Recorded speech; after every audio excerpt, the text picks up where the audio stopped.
नया वर्ष, नई चुनौतियां, नए मुकाम और नए इम्तिहान। नमस्कार, मेरा नाम है अरविंद कंवर और आप देख रहे हैं खबर 9। अब हम सन 2023 में प्रवेश कर गए हैं। 22 पीछे छूट गया, 22 के साथ अच्छी बुरी यादें भी पीछे चली गई। अब नए इम्तिहान हैं, नए मौके हैं, नए मौक़ों की तलाश है और नई मंजिलें हैं। हिमाचल प्रदेश में नई कांग्रेस की सरकार है जो दिसंबर माह 2022 में बनी। 15-20 दिन पिछले साल में उनको मिले। पूरा साल अब मुख्यमंत्री के लिए बैटिंग करने के लिए है। सुखविंदर सिंह सुक्खू, जिनके लिए अभी नए वर्ष में कुछ चुनौतियां हैं। सबसे बड़ी चुनौती है मंत्रिमंडल का विस्तार।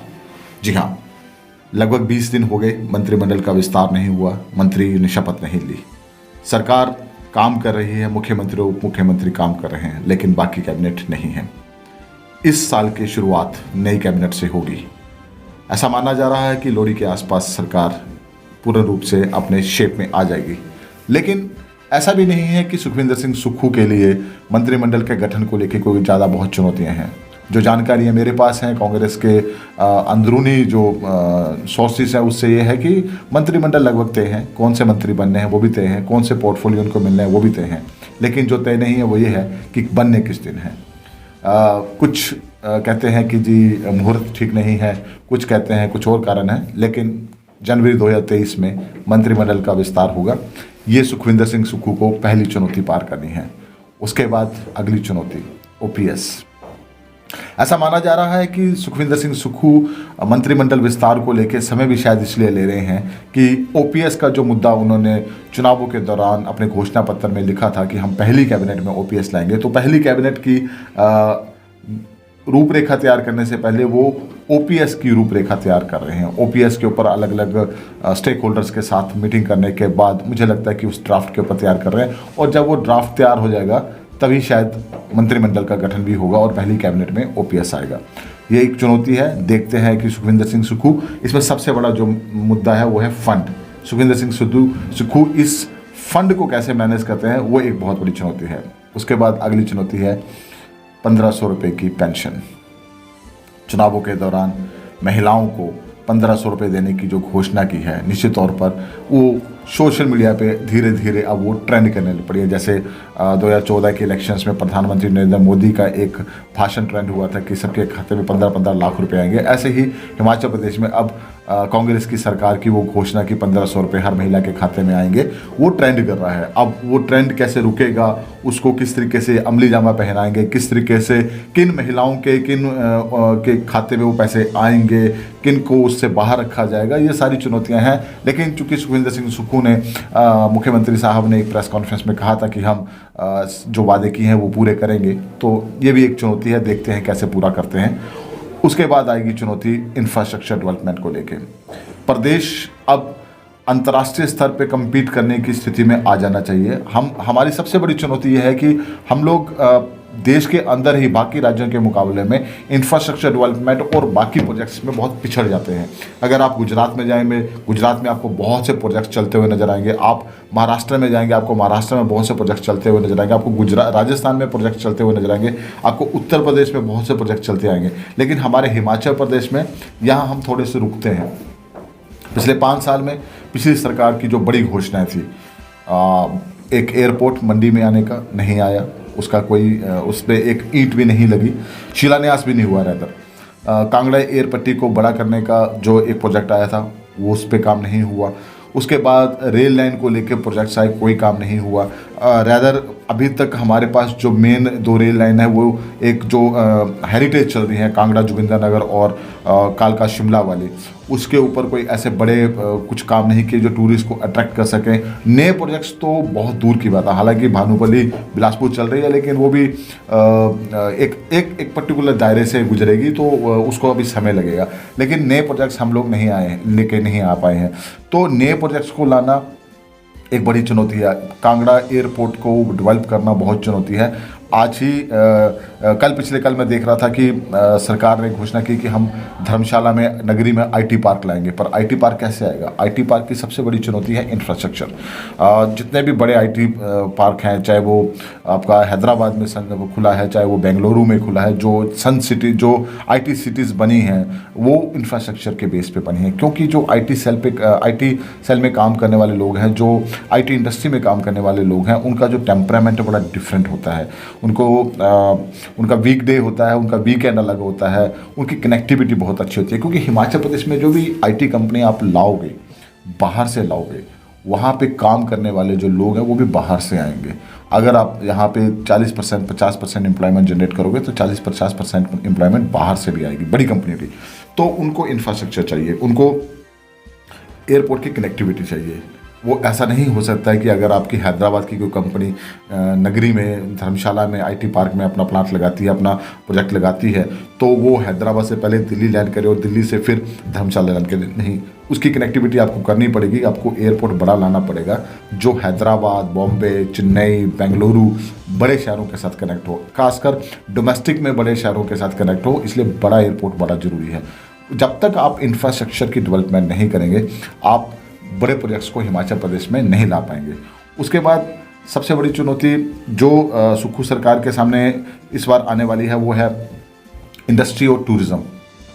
इंडस्ट्री फिर, क्योंकि जब यहाँ पे पैकेज आए थे, पैकेज के बाद इंडस्ट्री ने पलायन करना शुरू किया था। हालांकि पिछली सरकार ये दावा करती रही है कि 92,000 करोड़ के वो इन्वेस्टमेंट मीट में प्रोजेक्ट्स लेके आई है। धरातल पे कहाँ है वो पिछली सरकार जाने, और नई सरकार उसके ऊपर अपना चेक कर सकती है, रिपोर्ट कार्ड बना सकती है, वो नई सरकार को देखना है। लेकिन इंडस्ट्री रोज़गार के लिए एक बहुत बड़ी ज़रूरत है।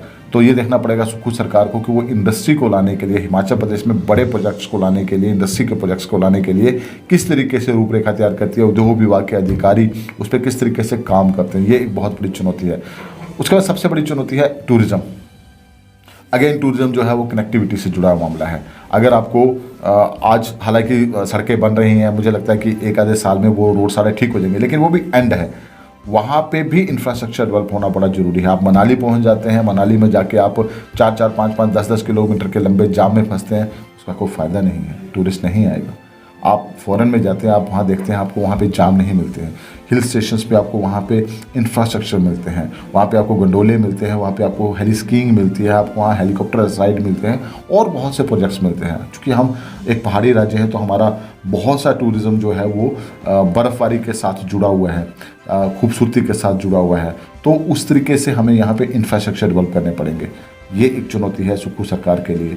क्योंकि ये चुनौतियाँ मैं इसलिए बता रहा हूँ सुक्खू सरकार के लिए, क्योंकि सुखविंदर सिंह सुक्खू एक युवा नेता हैं और उन्होंने ये घोषणा की है नई सरकार बनने के बाद कि हम कुछ हटके काम करेंगे। तो हटके काम करने के ये वो प्रोजेक्ट्स हैं जिनके ऊपर उनको हटके काम करना पड़ेगा। ये वो प्रोजेक्ट्स हैं जिसमें हिमाचल में पिछले कई सालों से कोई काम नहीं हुआ है।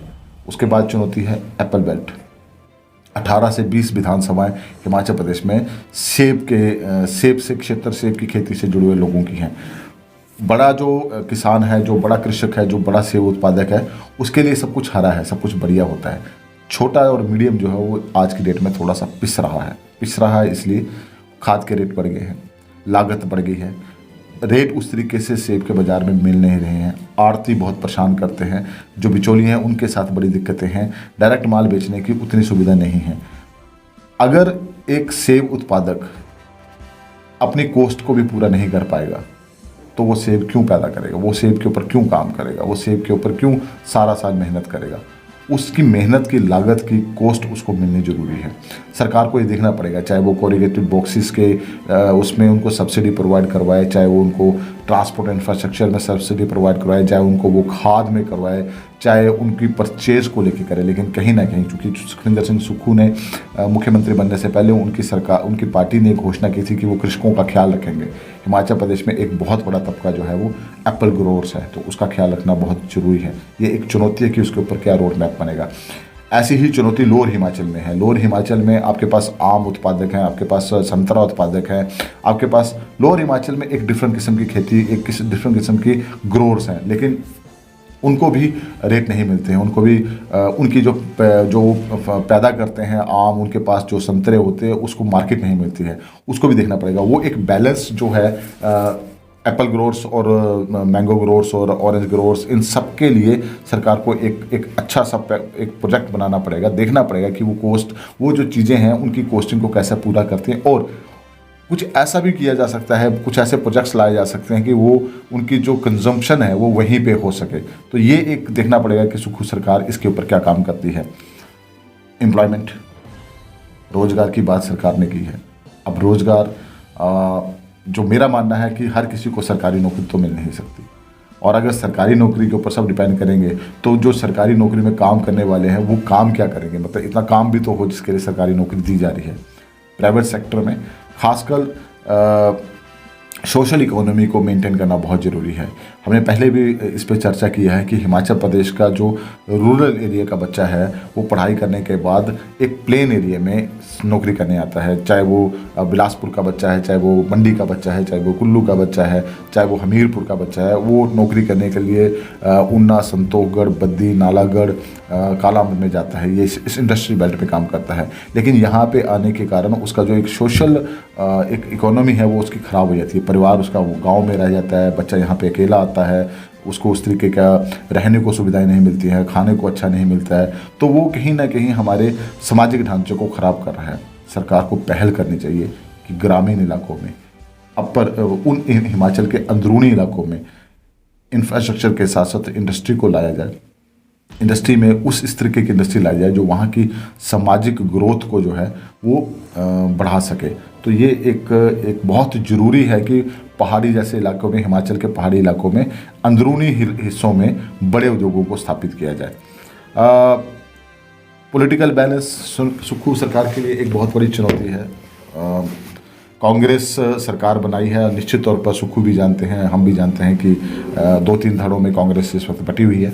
मुख्यमंत्री बने हैं, हर मौके पे हर उस पे पॉलिटिकल सामंजस्य बिठाना बहुत ज़रूरी होगा। जो विधायक चुन के आए हैं उनको उनके साथ भी मेंटेन करना, उनके साथ कोई नाराज़ ना हो, वो बड़ा सुखू सरकार के लिए एक चुनौती होगी। वो चुनौती इसलिए भी होगी क्योंकि अक्सर हम राजनीति में सुनते आते हैं कि ऑपरेशन लोटस होता है, तो और ये भूतकाल में चाहे मध्य प्रदेश है, चाहे वो महाराष्ट्र है, चाहे वो कर्नाटक है, ये होता रहा है। और वो होता इसलिए रहता है क्योंकि एक धड़ा जो है वो कहीं ना कहीं सरकार के साथ से बिछड़ जाता है, अलग हो जाता है। तो वो एक सुखविंदर सिंह सुखू संगठन के आदमी हैं, जानते हैं, सबकी नब्ज़ पता है, सबकी कमजोरियां पता है, सबकी ज़रूरतें पता है। तो मुझे लगता है कि वो एक चुनौती उनके साथ रहेगी, लेकिन बखूबी निभाएंगे।